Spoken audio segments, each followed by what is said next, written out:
and welcome to Decarbonize, the clean energy podcast from Fresh Energy.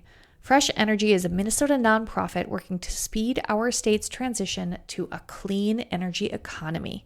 My name is Jo Olson. I'm the Chief Communications Officer at Fresh Energy, and today I wanted to share with you a recording from our August 6th webinar, Unpacking Impacts of the Federal Budget Reconciliation Law on Minnesota's Clean Energy Future. Let's dive in. Hello, everyone, and welcome to Fresh Energy's webinar, Unpacking the Budget Reconciliation Law's Impacts on Minnesota's Clean Energy Future. I am your host, Isaac Quam, and I'm going to start things off with a few housekeeping notes. First off, we are recording the webinar today, so you'll receive an email from me either later this afternoon or tomorrow with a link so that you can rewatch the recording. We do have a packed agenda. I'm joined by 5 of our Fresh Energy staff members today who have analyzed how the federal budget reconciliation law affects Minnesota's energy transition. You're going to hear from each of them for the next half hour, and then we are holding the entire second half hour of today's webinar for the Q&A. So you can submit any questions you want them to answer by using the handy little Q&A button at the bottom of your screen. And then if you click that, you can also see the questions that others have already asked, and you can upvote the questions that you also would like to see answered. And that way we can kind of gauge kind of which questions are popular and we should definitely answer. And finally, I do just want to share a quick disclaimer. This is a very big, complex law that we're talking about today, and we are still learning the full implications of how this budget reconciliation law is impacting Minnesota. So what we'll talk about today is up to date, but much of what we talk about may be subject to change as the full implications of this bill are worked out. So with that out of the way, for those of you who are new to Fresh Energy, welcome. Fresh Energy has been working on clean energy and climate policy issues here in Minnesota and throughout the Midwest for over 30 years. We're changing the world through bold policy solutions that move us to a just carbon-free future, and we're helping everyone who lives here end dependence on fossil fuels electrify their lives, and build a healthy, clean energy economy where all can thrive. I've already introduced myself. My name is Isaac Quam. I am the Senior Associate Writer and Editor on the Communications team, and I am joined by 5 of my colleagues today. I've got Alan Gleckner, our Chief Policy Officer, Anjali Bains, our Managing Director of Transportation, Eric Fowler, our Director of Building Performance, Brandon Isaacson, our Managing Director of Industry, and John Vaughn, our Managing Director of Community and Economic Development. You're going to hear from each of them today, and starting us off is going to be Alan. I'm going to hand it over to Alan to give a bit of background on the budget reconciliation law and then how it is affecting Minnesota's electricity sector. So Alan, handing it over to you. Thanks, Isaac. Welcome, everyone. We're glad to be here and have this conversation. So as you've probably heard and seen in all the alerts for this, we're talking about the budget reconciliation law that was signed into law on July 4th.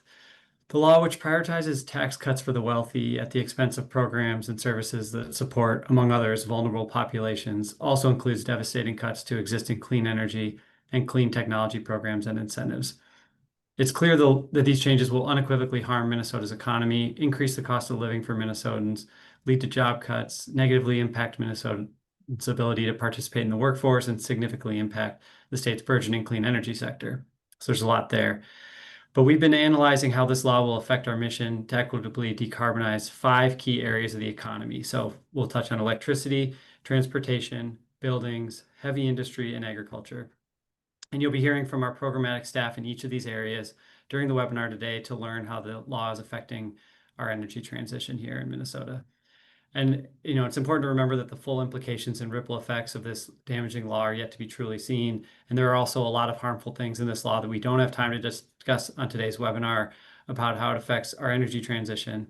And we're also focusing only really on how it affects our mission to equitably decarbonize Minnesota. But that doesn't mean we're ignoring or minimizing serious harms to human rights, institutions, allies, all those things that are in here too. We're just focusing on the energy stuff today. With that said, I'm going to start us off by discussing how the law will affect our electricity sector, which is my purview here.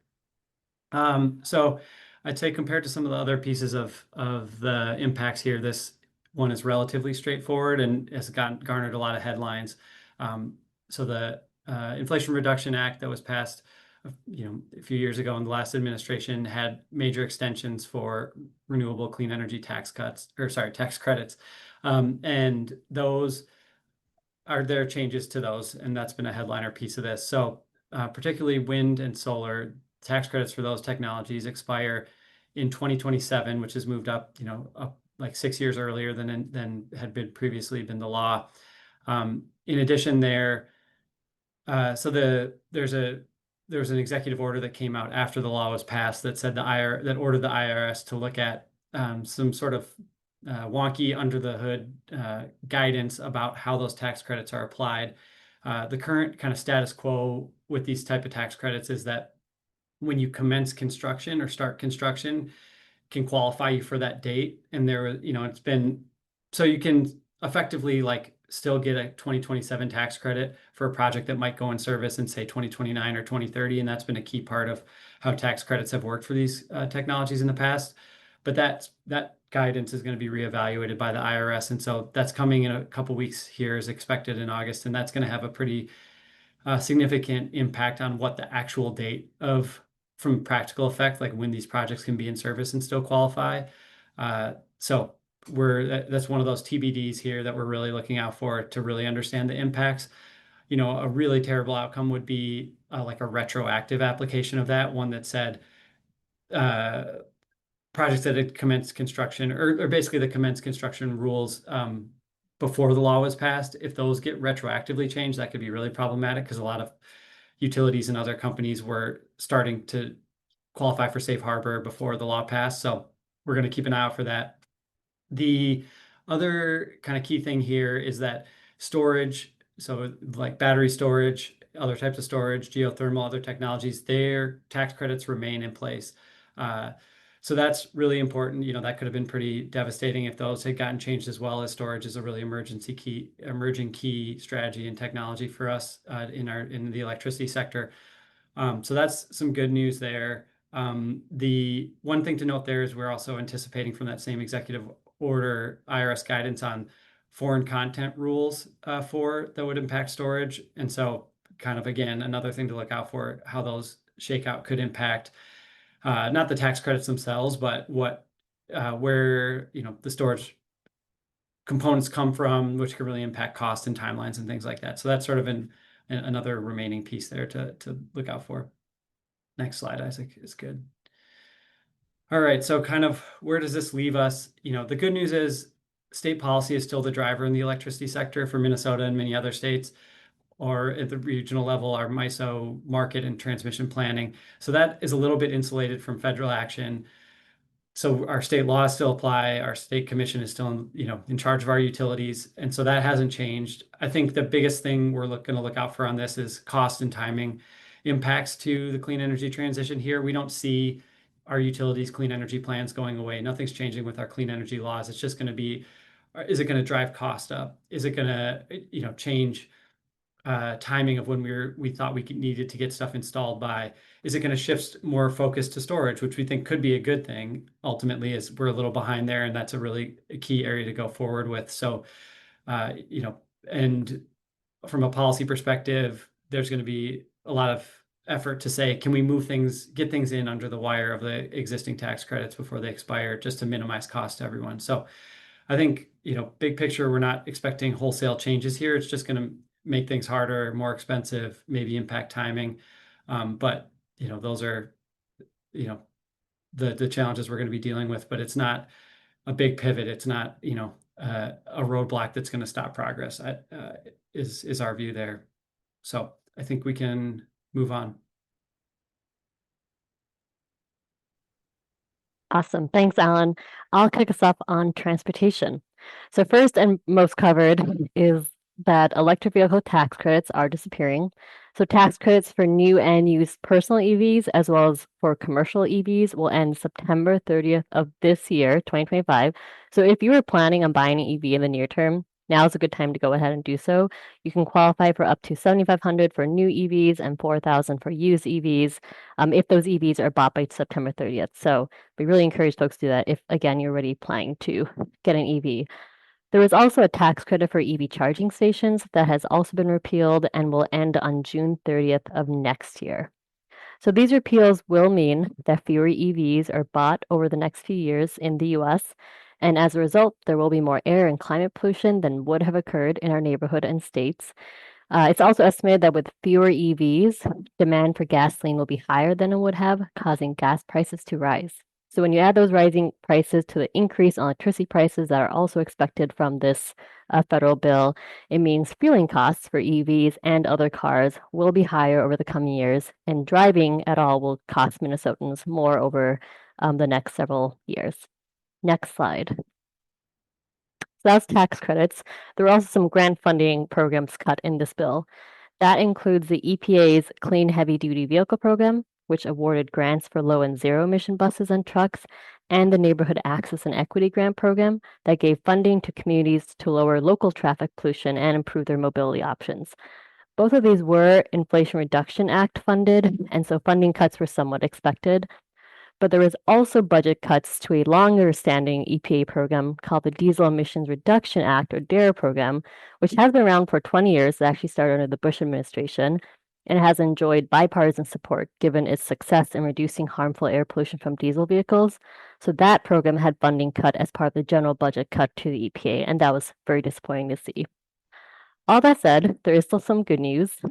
Before the Inflation Reduction Act, there was the Infrastructure and Investment Jobs Act in 2021 that included a bunch of funding for clean transportation, including zero emission buses, EV fast charging, and electric postal trucks, and all that funding remains. So on the National Electric Vehicle Infrastructure Fund, the EV fast charging fund, unused EV fast charging funding is still frozen, but a big chunk is going to be released to some states after a court ruled in their favor earlier this summer. Minnesota is not yet on that list to get funding, but we hope it will be soon. And in the meantime, MnDOT is going ahead with the money it does have to build fast charging along the I-94 and I-35 corridors, and 12 fast charging locations are expected to actually be open this year. Next slide. So I think it's really important to a really important point to make with the transportation sector and special electric vehicles is that we are in a completely different world when it comes to EVs now versus 5 years ago when Trump was previously in power. There are now over 100 EV models to choose from, and automakers are committed to going electric because the global market is going to go electric even if the US is slowing down. Minnesota itself saw almost 8% of its vehicle sales being electric last year. So again, while there will be a slowdown without the consumer incentives in the US, the transition to EVs won't be stopped. And as Alan pointed out, there's still a lot of opportunities at the state level to continue progress. A big area that we work in, it will be, of course, on the utility side and making sure the electric utilities have the support they need to make the investments in zero emission transportation, and also work with state agencies and the private market to push for that transition to continue as well. That's it for me, and I'll pass it over to the buildings team. Yeah, thanks, Anjali. Eric here from Buildings. And yeah, unfortunately, we are also looking at an early sunset of some additional tax credits. I want to start out with 25C and 25D. So these may be for if you are living in a single family home, might be more familiar with these. And rolling them back is going to mean less investment available for more comfortable, resilient homes with lower energy bills. There is still time to take advantage of these this year. And if you're able to, I would say get on it.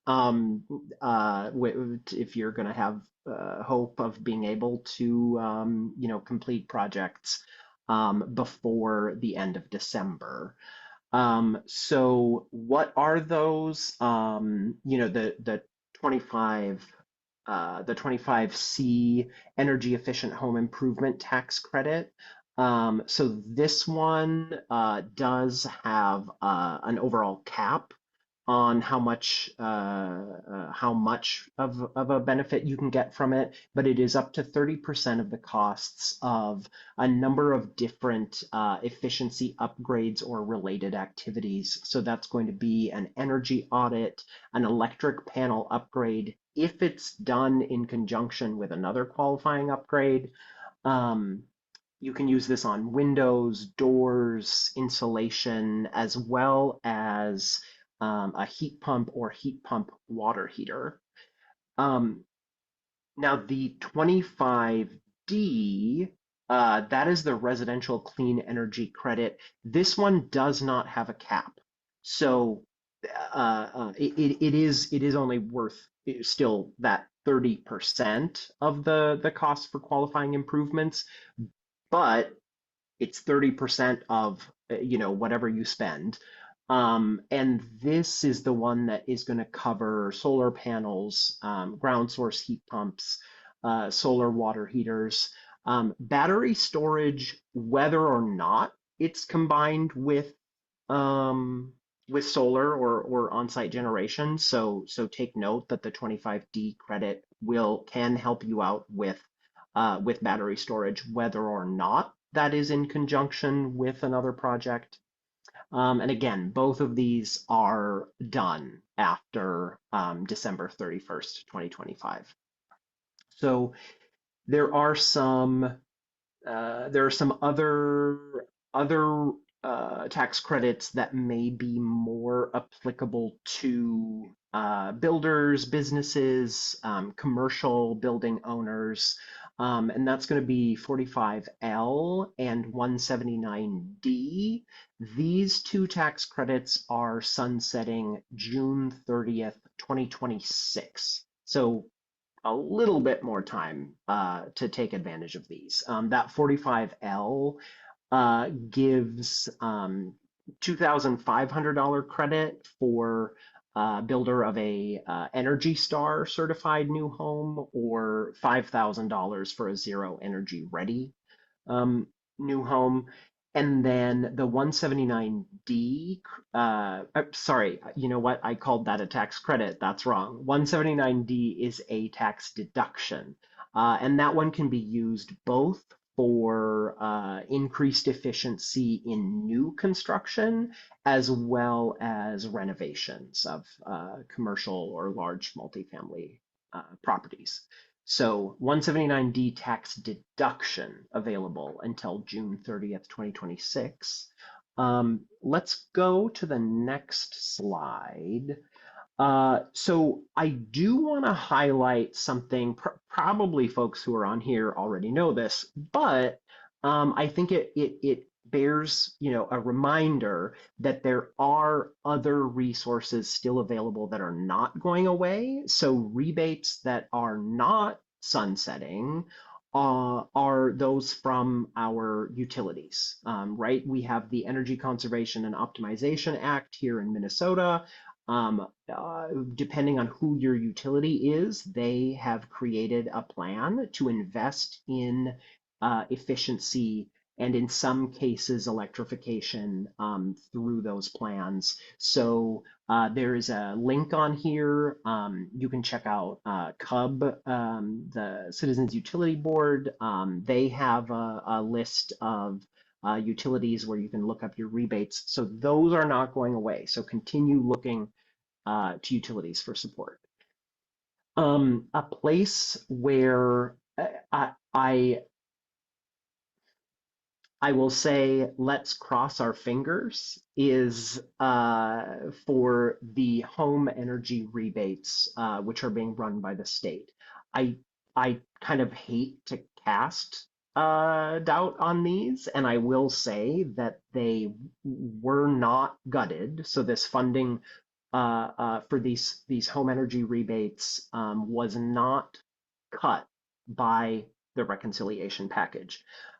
However, there is potentially still some reason for concern, given other federal interference. I think we are still hoping that those funds will start rolling out in 2025. But the big takeaway here is especially that it has not started yet, and it is not retroactive. So if anybody tells you that you can right now get access to one of those Inflation Reduction Act funded home energy rebates that are being implemented by the Department of Commerce, that is not true. They are not running yet. A couple elements that are connected uh, are going to be secure no matter what. It's a lot less funding, but we did pass at the state level. Minnesota set aside money for some similar rebates for electric panel upgrades and air source heat pump installations. Again, that's secure. That's our own state money. And then on the home energy rebates, again, fingers crossed. I just don't want to say that there's no chance of something going wrong there. One highlight that I'll end on before passing it on, because I know we have a lot of information packed into here, but one highlight to lift up is that the low-income housing tax credit was actually expanded, and this is a pretty major source of funds to incentivize construction of affordable housing. It is the funding for that is actually increasing 12%. And while it is a federal credit, it is actually awarded at state and local levels through a competitive bidding process, and the state and local governments who award these are able to design our own point systems, which means that we can also in Minnesota say we want these tax credits to go towards more sustainable projects, more efficient projects, and we get to decide that we are going to award more points for those. So we actually have some control over what we're incentivizing, and that is a good policy lever that we still have access to, even though the funds are federal. I'll also just say, I mean, this is a huge setback. And we know that all electric appliances are increasingly affordable and competitive with gas-powered equipment. So while this is going to be a road bump, this is going to slow some things down. We're also kind of similar to what Anjali said about EVs. We are in a different place. So there is some reason to be optimistic about the trajectory of the market and how much electric efficient appliances have taken off, especially looking at heat pumps, heat pump water heaters. So that progress will continue even if it is slower. Yeah, I think that's what I have got. And I am passing it off to Brandon, I think. Perfect. Thank you, Eric. Yeah, that was all, really applicable to probably a lot of people on this call. They're, wondering about how that impacts them at the personal level. I'm going to take it a little bit more macro here. I'll be talking about a couple tax credits and some direct funding changes that'll impact some economic development opportunities and also our decarbonization efforts in industry and agriculture. Starting with the 45V clean hydrogen tax credit. As designed in the IRA, this credit provided up to $3 per kilogram for clean hydrogen production. And in order to qualify, facilities originally needed to start construction before end of year 2032. That time frame has now been shortened by 5 years, meaning that they need to start construction by end of year 2027. So a significantly expedited timeline, as we're seeing in many of these examples shared today. So how does that impact Minnesota? Well, clean hydrogen has significant potential for decarbonizing a variety of industrial processes, both as a clean fuel source and also as a chemical reducing agent. So you could say it's on the wish list for many of our efforts in the industry space decarbonization work. On the other hand, though, hydrogen is just purely a necessary feedstock for certain things like ammonia-based fertilizer production. So using that as just one example of local impacts, Minnesota farmers import around 600,000 metric tons of ammonia products per year. We don't produce any of it commercially here in the state. And as a result, these imports cost our farmers upwards of $1 billion a year annually, with significant price volatility as well. So nearly all those imports come from Gulf Coast states, and this is an important part as well, where those states are making ammonia with hydrogen produced from fossil fuels, primarily through a process called steam methane reforming. But fortunately, here in Minnesota, we've been doing really exciting work in developing clean ammonia products with clean hydrogen. We've got a lot of great research and pilot studies underway demonstrating success in both emissions reduction and cost-effective production of ammonia. So as a result, there's been growing interest in establishing distributed clean ammonia production facilities throughout Minnesota. And on top of reducing emissions within the ammonia industry, it could also enable rural Minnesota communities to create a more circular economy with local investment instead of import reliance. Unfortunately, the early termination of 45V would stifle this opportunity and many like it by removing critical planning and startup time for potential new manufacturers to build operations here in Minnesota, or at least to start building those operations. Next slide, please. So the 45Z clean fuel production tax credit was also impacted. This credit was originally designed to support creation of cleaner fuels, one of which is something that Fresh Energy's talked quite a bit about, which is sustainable aviation fuel, or SAF for short. And I'd encourage you to check out some of our blog posts and related content if you'd like to learn more about SAF. It's an area that we've tackled both within our industry team and within our transportation team. So Anjali can also speak to the changing dynamics in this area as well. Unlike 45V, this credit was actually extended from 2027 through 2029. Unfortunately, the amount for the SAF credit in particular was cut almost in half. So that's actually dropping at the end of this year from $1.75 per gallon to $1 per gallon. So that adversely impacts Minnesota's efforts to build a global SAF hub here in the state. And it's further challenging the ability to just compete with lower cost traditional fossil jet fuels. Additionally, the federal budget also made dramatic cuts to EPA program funding, in particular IRA programs within that, including two major programs that will impact industry and agriculture and a variety of other spaces as well. These two programs in particular are the Greenhouse Gas Reduction Fund and the Climate Pollution Reduction Grants, which originally included commitments of around $25 billion cumulatively. All unobligated funds associated with these programs were immediately rescinded.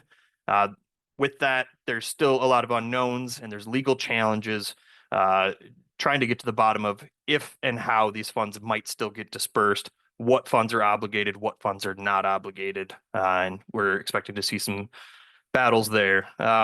Next slide, please. Despite all these changes, we are seeing some silver linings. So specifically to those funds that I was just talking about, I am happy to confirm that Minnesota will still receive $200 million in EPA funding that we have confirmed is intended to be obligated. These funds will be distributed through a program called the Climate Smart Food Systems, which is administered by the Minnesota Pollution Control Agency. So these funds are intended to improve the carbon footprint of Minnesota's agriculture and food and beverage systems by providing funding for technical assistance and implementation through a variety of targeted programs. I'm also happy to note that similar to a couple other notes earlier, some of our state programs are stepping up here. Minnesota's state-funded SAF credits will also remain available through June 30 of 2030. These provide a production credit of $1.50 per gallon, which will now be significantly more impactful than the federal credits, because if you remember, I mentioned that's dropping to $1 per gallon at the end of this year. So this further highlights the increasing importance of state-level programs and the policies here in the state at this time. So that's where Fresh Energy will continue to make positive impacts and drive bold policy solutions. And with that, I'll pass it on to John. Thank you, Brandon. Well, that was kind of a segue to things that Minnesota controls. And there's a number of things that are going on in Minnesota that the federal rescissions and uncertainty will not affect, that will move forward. The foremost amongst them is the new Minnesota Climate Innovation Finance Authority, commonly referred to as the Green Bank. They have been making loans for about a year now. They've made 10 loans up to $31.5 million. And if they follow the pattern of other renowned green banks, such as in Connecticut, New Jersey, or New York, they will grow into a very powerful financial force that's within the state and is controlled by the state. Some other examples of other programs, if you want to switch the slide, Isaac.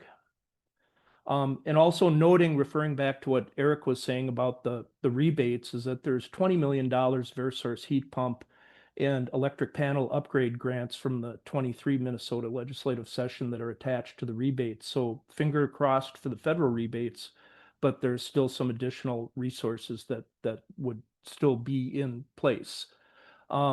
Back to the Green Bank, they have a $100 million lending capacity, and they have been staffing up.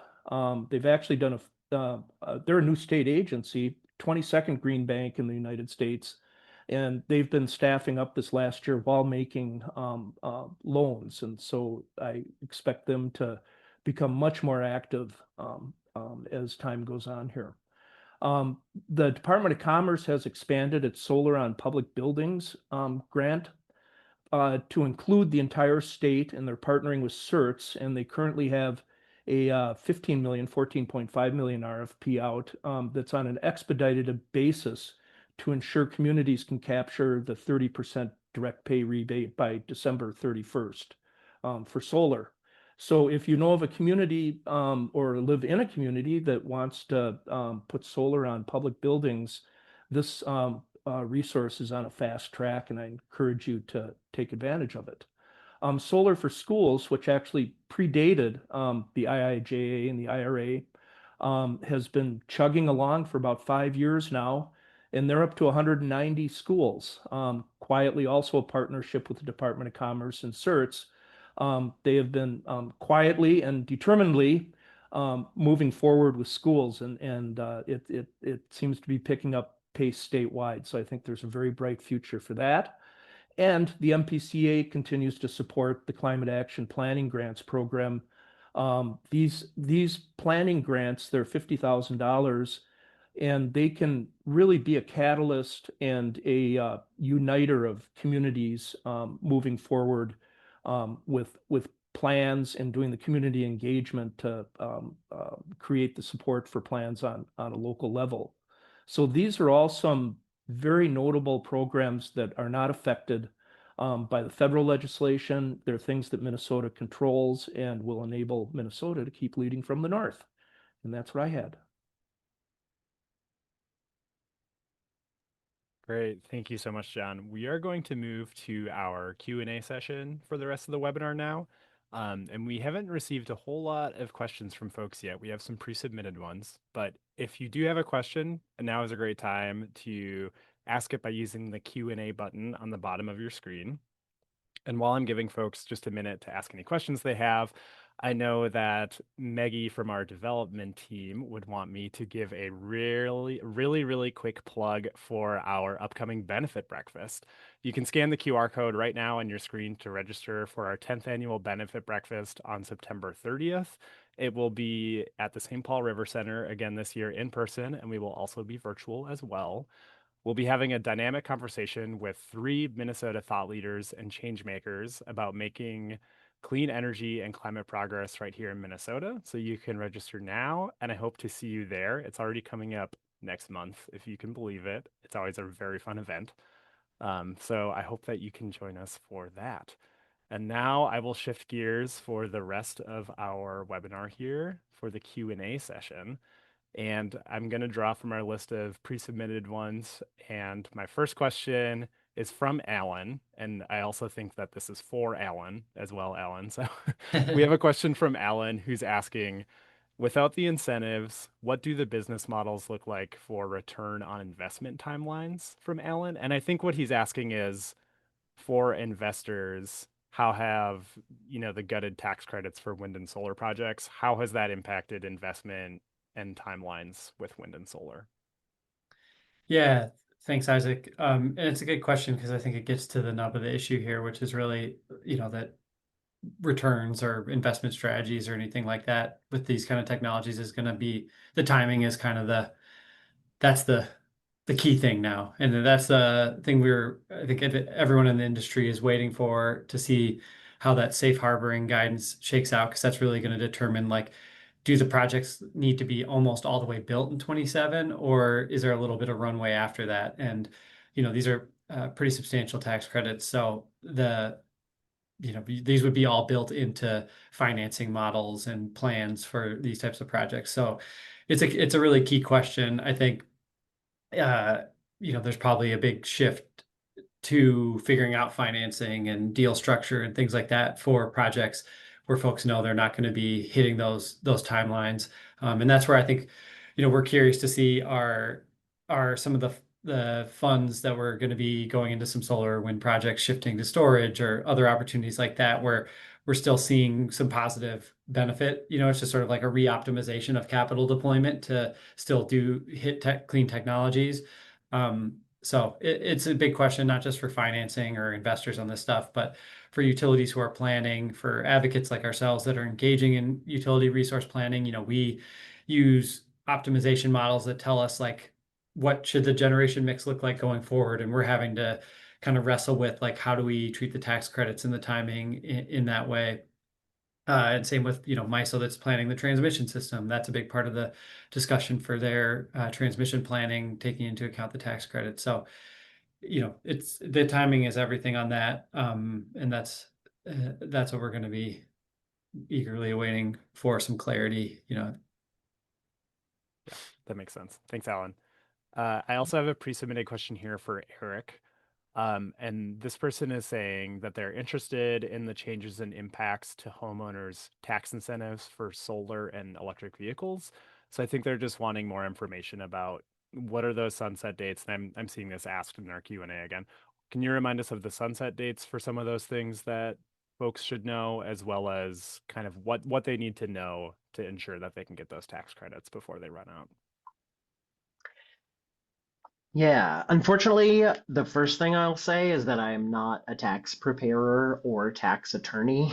And so may this be a place to start.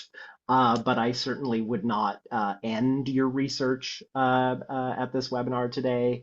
Um, so the 25D and 25C tax credits, those are you're going to get both of those by filling out IRS form 5695.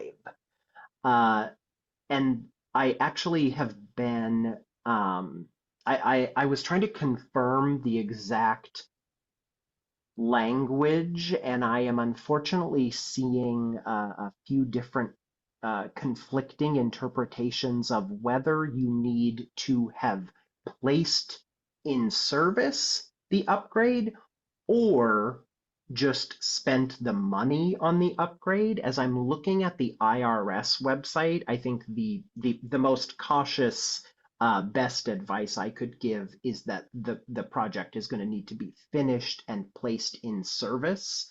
I had hoped to have that confirmed a little bit better, but I'm seeing some conflicting things, so I would interpret it as more cautiously. And again, the sunset dates on those for both 25C and 25D is December 31st, 2025. Thanks, Eric. I think that answers the complete question. If not, feel free to submit a question again. I'm also seeing a question here for Alan about the budget reconciliation law. And are there elements in this new law that promote dirty energy? So not just about removing tax credits for clean energy, but are they also making it easier to build dirty energy like coal, natural gas, things like that for electricity generation? Yeah, on the electricity side, that's a good question. Not from like a tax credit perspective that I'm aware of. There's certainly other federal actions like changing, greenhouse gas regulations. We've seen delays or elimination of, things like coal ash or mercury standards that are going to certainly impact coal retirements in things like that. And then there might be things on the extraction side that, we don't have that in Minnesota for, oil or gas or coal or anything. So I'm not quite as up to speed on that piece, and like federal permitting isn't a huge deal for us up in this region either. So there might be some things hidden in there uh, for that side. I think, on the not really directly related to the reconciliation bill, but we are seeing a lot of cost increases on natural gas generation equipment and power plants and turbines and lots of things like that. So, and who knows where with exports and things like that, like the actual natural gas pricing is going to go. But there's other things on the ledger balancing, potentially some increased costs on the clean energy side that might not be directly to this bill. But yeah, I think this is, promoting dirty energy is broader than the electric sector. So certainly in transportation and heavy industry agriculture, there's some real pieces there too. So why don't we go to Brandon and then Anjali, if you have anything to add? Yeah, so 45Q tax credits are specifically designed for carbon capture and sequestration, and there was already a credit in there specifically for enhanced oil recovery. So really optimizing oil recovery in extraction. And so the credit for carbon capture and sequestration used for enhanced oil recovery was expanded from $60 to, I believe, $85 per metric ton of sequestration specifically used, again, for enhanced oil recovery. Yeah, I'm happy to answer on the transportation side. So I didn't mention this, but actually one of the other things that happened in this bill was a change to how the corporate average fuel efficiency, fuel economy fines are basically established. It eliminated fines for automakers who don't meet fuel economy goals. So it basically took out the teeth from the enforcement mechanism that was spurring automakers to make more and more efficient vehicles. So I'd mentioned that the tax credits going away mean more, less EVs will be bought, more gas vehicles. This is also the other side of it, is that the sort of enforcement mechanism to make gasoline vehicles more efficient has also been taken away.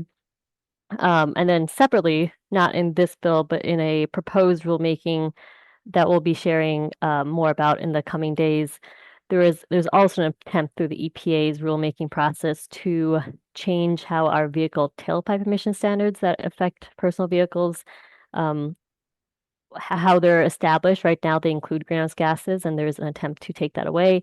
There's a big, long process ahead to see what happens, but that is another example of how gasoline-powered and diesel-powered vehicles would be benefited from both the federal reconciliation bill and then also some future action that's taking place under the EPA. And I did, just a general, I had read this, oil and gas did get a tax break, essentially. They are getting 100% bonus depreciation, some of their assets, and that just means they save money in the long term and they don't have to pay as much taxes. So that was like a big win for them as well. Thanks, Anjali.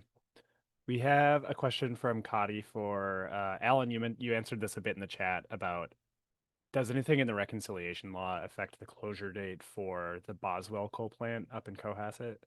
Yeah, so these are the two coal plants in northern Minnesota. You say you can see it from your dock. I've been on a beautiful lake up there that's like crystal clear that you can also see it from. So I wonder if it's the same one. But the short answer is I don't think so. We hope not. And it's complicated. I don't think there's anything directly in there that that passed. Therefore, these coal plant dates will change. But the whole exercise of getting these coal plants retired and keeping those dates in place and achieving them depends on building things to replace them, and we're expecting and you know so far the plans have been a lot of clean energy infrastructure and transmission lines and things like that to achieve those retirements. So certainly like delays in being able to implement that stuff or making it more expensive doesn't help.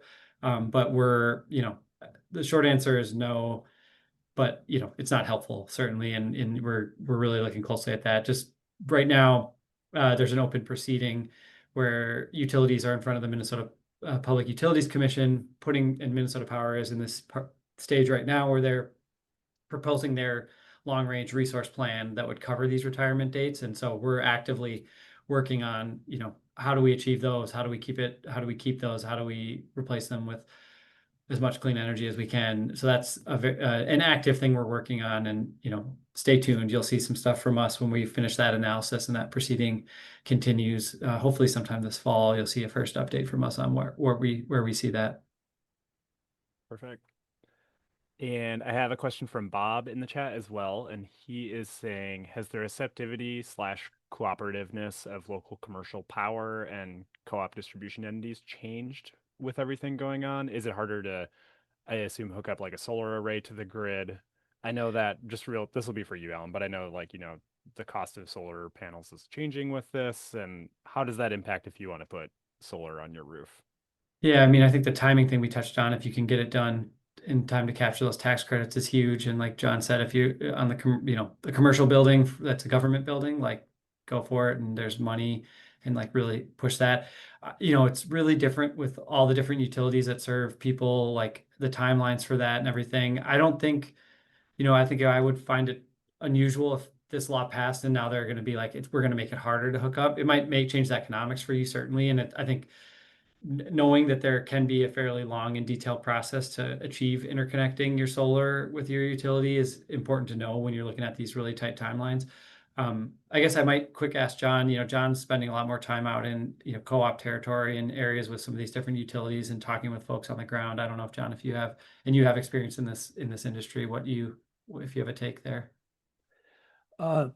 You have to December 31st, and the quicker you talk to your utility, and they all vary in terms of their turnaround time and their interconnection process, but it would the best be gotten on as soon as possible. Perfect. Thanks, John. Mm-hmm. There was a question for Anjali that you answered in the chat, but I do just want to raise it so that, in the recording and for folks listening to hear. You talked about NEVI funding, which is providing some chargers to recharge your electric vehicle as you're traveling in Minnesota. Do you know more about where those EV charging locations are along I-94 and I-35? Yes. So also thank to my teammate Nick for helping me out on this in real time. Appreciate that. So MnDOT actually has a NEVI, which stands for National Electric Vehicle Infrastructure. So it's that fast charging formula grant funding that passed in 2021. They have a landing page for that now, and it has a bunch of updates. So if you just Google search MnDOT NEVI, you'll find it. And if you scroll down, they have round 1 and round 2 grant awardees listed.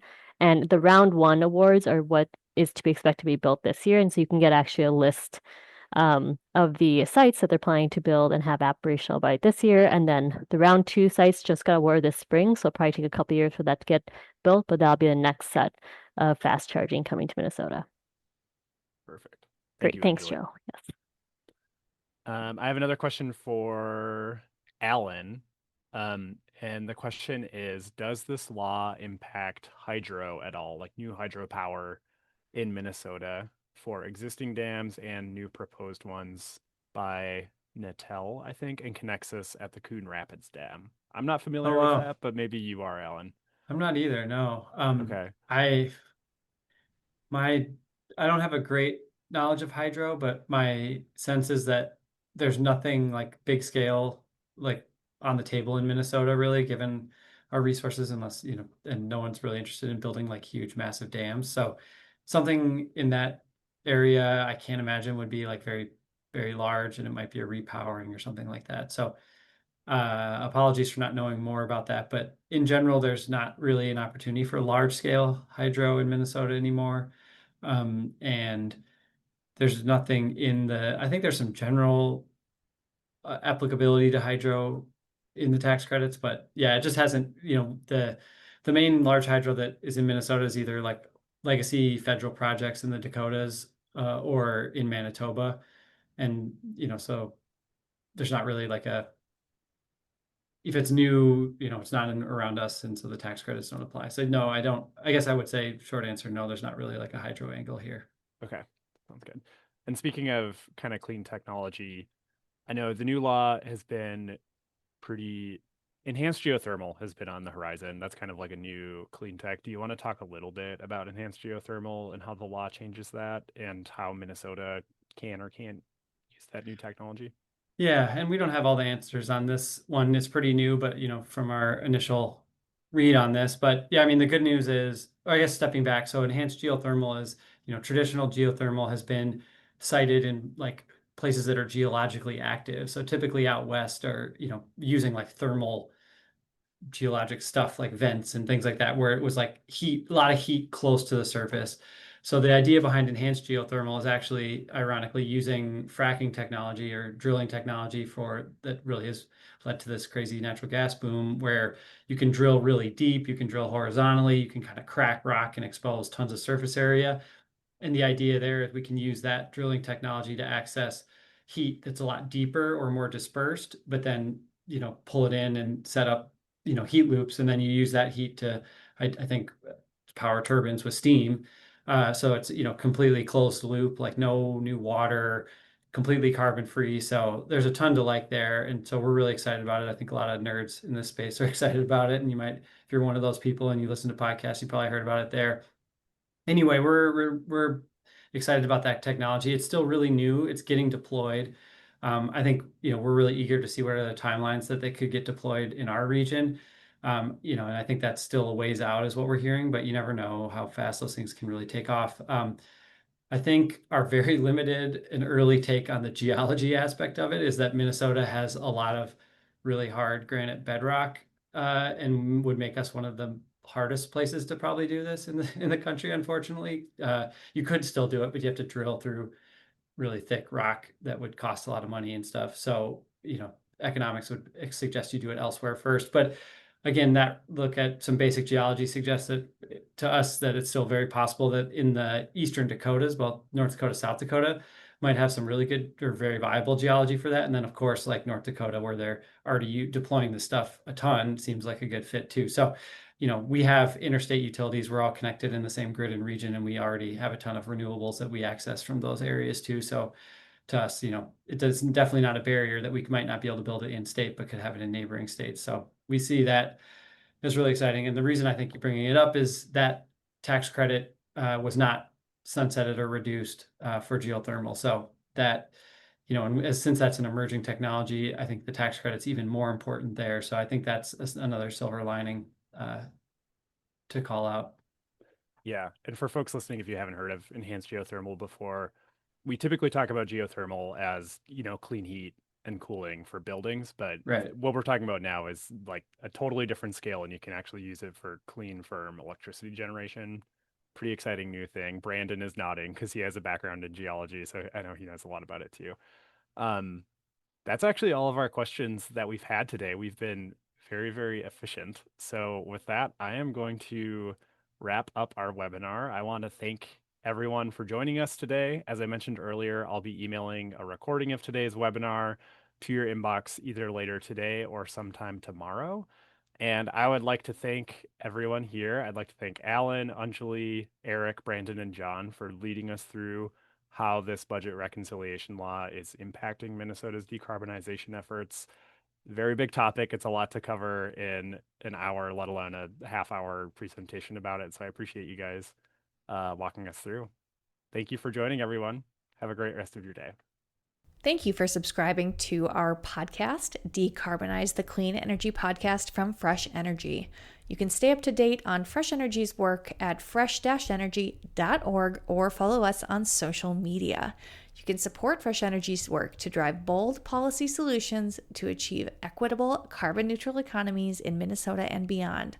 Just head over to our website for the latest news and to make a donation today. Thank you to the band Palm Psalm for providing their theme song. It's called DGIF and it's off of their album O to Haka. Get the latest from the band at palmpsalm.com. Thank you for tuning in.